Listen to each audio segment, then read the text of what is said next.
Welcome to Washington. I'm Brett Baer. We begin tonight in this special edition of Special Report in the Rayburn Room, just off the House floor, named for historic Speaker of the House Sam Rayburn. Today, we are speaking with the man expected to be the next Speaker of the House, Congressman John Boehner. Congressman, thanks for being here. Brett, it's good to be with you. First, let's start the news of the day. The president is signaling he will be willing to make the middle-class tax cuts permanent, but perhaps only extend temporarily the tax cuts for top earners for 1 or 2 years. Would you accept a temporary extension on the top tax cut? Brett, in our Pledge to America, we made clear that we believe that all the current tax rates should be extended for all Americans and permanently. And the American people spoke on election night. They elected Republicans in droves. And what we're going to fight for is for all the current rates to be extended. We don't want to increase taxes on any American. So there's no compromise here? We do not want to raise taxes on any American. I know. The president is saying he wants to reach out, he wants to meet with you, he thinks there could be a deal here. You're saying no. Listen, Democrats still control the Congress for the next 2 months, and I suspect we're going to have a whale of a fight over taxes and spending. The American people spoke on election night. It was their opportunity to send Washington a message, and the message they sent was stop the tax hikes and stop the spending. So in the lame duck session, you expect some kind of deal to be worked out? I have no idea. You're not in control. We're not in control, and I've not been party to any of these conversations. I'm for extending all of the current tax rates for all Americans. Do you see elements when you do take control that you can compromise with the president on? Brett, I am not going to compromise on my principles, nor am I going to compromise the will of the American people. To the extent that the president wants to work with us on reducing the size, scope, and intrusion of the federal government, we're willing to work with it. The American people spoke pretty loudly the other night. They want us to stop the spending, and it's going to be our principal goal. The second goal is that they want jobs in America, and you can't have jobs in America when you have all this uncertainty coming out of Washington. And when you extend tax rates for a year, you leave all the uncertainty hanging out there. If people are going to invest, like me when I ran my small business, they want some certainty about what the future is going to look like so they can calculate a return on investment. You can't do that by these temporary extensions and other gimmicks. All right, so I know you're a football fan, but this is an ice hockey analogy.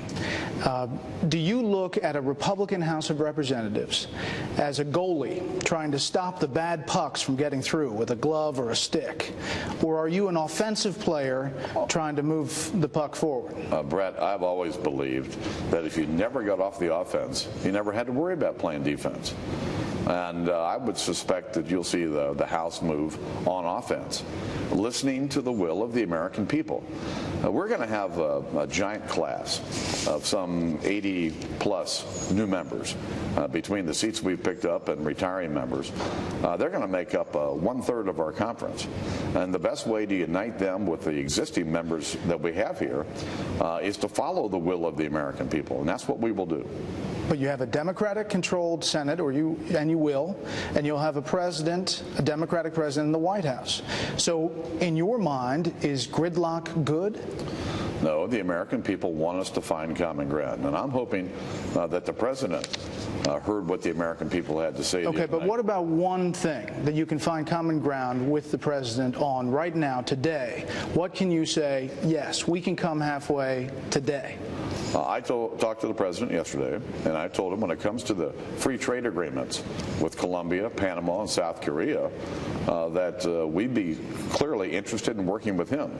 But there are responsibilities that I have in that effort and responsibilities that he has in that effort, and we talked about it. People say on Capitol Hill, so nothing else right now. Energy. You asked for one. Okay. I gave you one. You gave me one. Okay. People here on Capitol Hill say Democrats, Republicans, and appropriators are up here. The Appropriations Committee is responsible for doling out money historically. Are you going to change the way the Appropriations Committee works?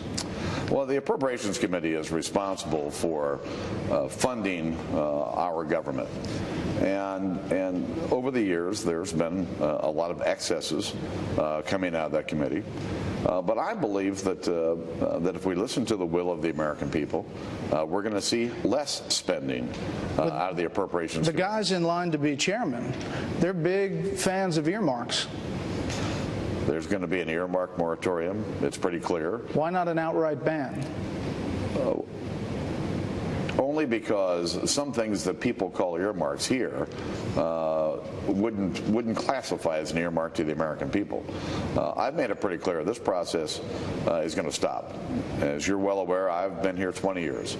I've never asked for an earmark. I'm never going to ask for one. I told my constituents in 1990 when they elected me that if they thought my job was to come to Washington and rob the public treasury on their behalf, they're voting for the wrong guy. I said it, I meant it, and I've been committed to reforming this process from the day I got here. And over the last 5 years, I've spent countless hours trying to make sure that we spend the American people's money wisely. You were one of Newt Gingrich, his top lieutenants. You've been here for 20 years, as you said. What were the mistakes of the last GOP majority, and specifically, what will you do differently than them? Well, I think the first thing is that listening to the people. I think it's very important that today we have more Americans engaged in the political process than at any time in my lifetime. And as a result, we have to keep them engaged. I think the key to our success in the coming 2 years will be working with the American people, listening to them, and having them stay engaged so that they can put pressure on their members of Congress, both Democrats and Republicans, to do the right thing for the country. Health care. The president says he's willing to tweak the health care law. You say you're committed to repealing it. There's a big distance between tweaking and repealing. Oh, there's a very big difference. You're still committed to repealing it? This health care bill will ruin the best health care system in the world, and it will bankrupt our country. So you'll take a vote on repealing it? We are going to repeal Obamacare and replace it with common sense reforms that'll bring down the cost of health insurance. So what do you say to critics who say this vote is really a charade, knowing that a Democratic Senate will either stop it or the president will veto it, and that it's taking time, that you could be dealing with something else? Why not try to compromise and at least affect it now, the health care law, that you can? First and foremost, this is about the greatest healthcare system in the world. And secondly, let's not forget, this is also about jobs.